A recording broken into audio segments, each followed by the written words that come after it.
Hey everyone, Karl and Larry here. We're at the Grand Rapids Auto Show, and we got a chance to go in an F-150 Lightning in the Ford booth, which this is actually one of the extended range and higher trim. It's got different screen. So we wanted to put together a few thoughts on the F-150 Lightning. I'm going to try to stitch this together with the driving that I did with our company car, but I also wanted to get Larry's input of what he thought about the vehicle. I'm definitely a fan of the electric trucks, and I've been watching all the reviews, ridden and driven a short distance in the F-150. But the major things that I like about it, the frunk out front, that it's low, and the hood, and it'll cover you. And of course you have your cooler drain area for tailgating. Throw some ice and drinks in there, and this will drain to the ground. Or put it like this, it's flat. Now you can sit in here. Got rain protection. There you go. So Larry's sitting in there. He can sit in there in the rain. It's got, This is a big plus. 400 pounds of capacity.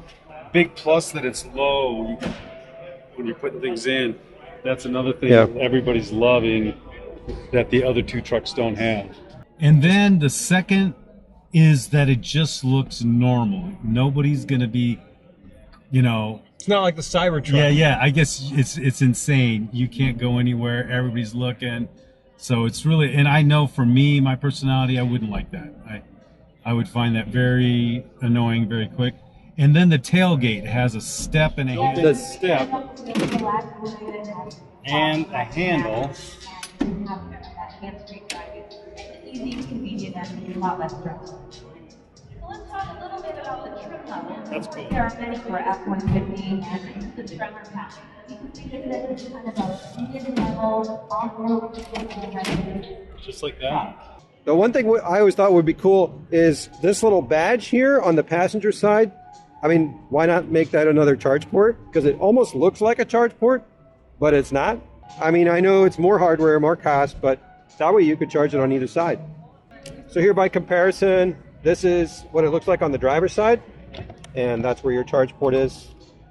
J-plug, CCS,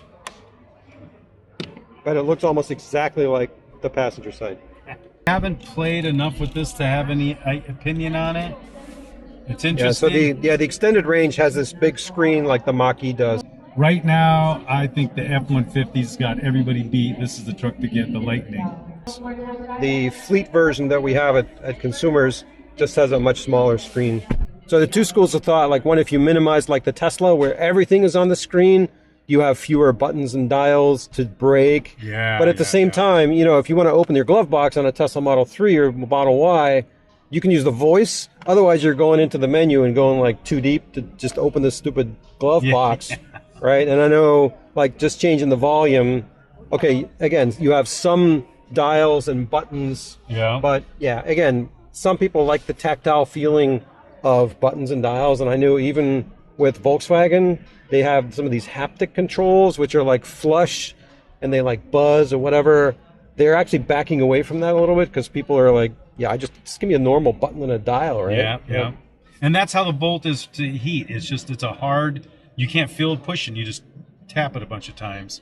And that's how you would get your temperature up and down. And it's weird. I miss having buttons. So I'd have to agree with that. And then I have heard, I think, a couple of Tesla people talking, they are trying to get Tesla to put a permanent glove box button, right? So as soon as if the screen's on, there's a button.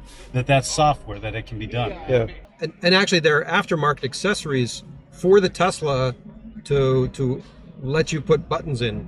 I think they're even like chubby buttons or something, where they're like Actually, big fat buttons, so that you got something tactile, and they'll mirror the functionality just by going into the software. Bluetooth, yeah. Or Yeah. I seem to remember you can go in, you plug it into the harness. Yeah. So. No, I think it's like Bluetooth. It's super, but then again, you'll need a battery, something else to charge. Just from what I've been watching, the F-150 Lightning, Ford has really done a great job. Yeah.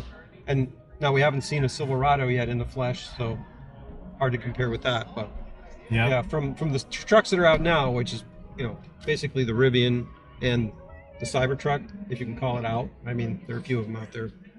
But yeah, this is the most normal. And the other thing I've heard from a lot of F-150 owners is that this feels like an F-150. Like, you know, my shifter is in the place where I expect. My steering wheel is the way I expect. Even like the hand grip. It just feels like an F-150, and they like that comfort factor. So now we're in a Mach-E just to get a feel for what this big screen looks like. They didn't have it powered on in the Lightning. Hey, you got this big dial. This is what Larry was talking about. Looks like they still got plus and minus for the climate control. Although I do see I don't see it's cold doing anything, though. and warm, blue to red. So here's the volume, and then it looks like, but maybe the car's gotta be on. climate control. Oh, it shows you what the function is. Oh, I got you. There it is. No, So now it's fan. okay. Yeah. See, I would have loved this in the. So how about, can you do the climate, temperature, volume? I wonder if you can. Oh, here you go. You can tap the Heated middle. seat. Oh, heated. Whoop! I just turned it off. Yeah. Okay. So we're back. So heated seat. You can adjust your heated seat. But it shows you the function based on Yeah, what's it's a inside. So little now picture. it's turning your seat heater higher and lower. Then there's the temperature. Now, what I don't get is why doesn't it? What does it show you? What it is? Oh, the car isn't running, so that's the problem. Yeah. It's not going to run the climate control, and we can't turn it on because it's on one but of it these. does seem like it's very it's doing exactly what I was missing in my car. And then here's the vehicle to load on the back bed. So the one that's got lifted now, that's the 30 amp 240 volt twist lock. And then you got your regular 110, 120. You got 4 of them. And you can turn them on and off inside the cabin so that the inverter is not running, wasting power all the time. All right, we got vehicle to coffee going on here. The outlet here is powered from the car through an inverter. Nespresso works just like at home. All right, now we got 3 users off the vehicle. We got the iPad, we got the coffee machine, and the pièce de résistance. We are charging another EV. My wife's a nurse. Tony's Zero motorcycle. Ample crap about it too. So this one here is the Super Crew. It's got the big battery. Also not cheap. This is close to $90,000. 70 miles per gallon equivalent. It really is a nice looking vehicle. It's a nice riding vehicle. There's lots of space. There's a ton of room if you fold the seats up against the backs. And now you have all this cubic space in here. Now for me personally, I'm not a truck person. So the thing that I keep coming back to is the efficiency. On my ride from Lansing to Muskegon, I'm getting about 1.7 miles per kilowatt hour efficiency. Yeah, 1.7 miles per kilowatt hour. I mean, that's pretty thirsty. And that ends up translating into longer charge times. When you're charging at charge point stations like these here at Nuvo Fuels that are like 50 or 60, maybe 70 kilowatts, it really isn't that fast. When the battery is over 100 kilowatt hours, that means theoretically it's going to take 1.5 to 2 hours to fully charge this thing. Now I know that's not really how EV charging works, but the charging speed at these stations isn't really what you need for this truck, which the truck is capable of 150 kilowatts, but we see an awful lot of these 62.5 kilowatt DC fast chargers, and for road trips, in my mind, that doesn't really cut it. Nonetheless, this is a 10-minute stop for me to have a pit stop and get a cup of coffee, and picked up 11 kilowatt hours. So for this truck, that's another 20 miles. Here's the problem with an inefficient vehicle. I've been here for 19 minutes and I've picked up 17 kilowatt hours. It was really slow at first because I was sharing with another vehicle, but then they left and it bumped up to like 60 kilowatts. I'm now at 33%. I have something like 50 miles to get home. And what it's telling me is to get to 90% is going to take me over an hour. It's 3:55 now. So 4:58. Now I don't need that much.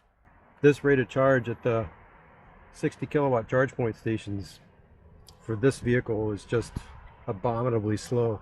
And let us know what you think. Like, have you had a chance to check out trucks? Are you a truck person? Don't care about trucks? Like me personally, I'm not really a truck person, but I do get it. You know, it has its functionality. So anyway, let us know in the comments below what you think. And thanks for watching. We'll catch you next time.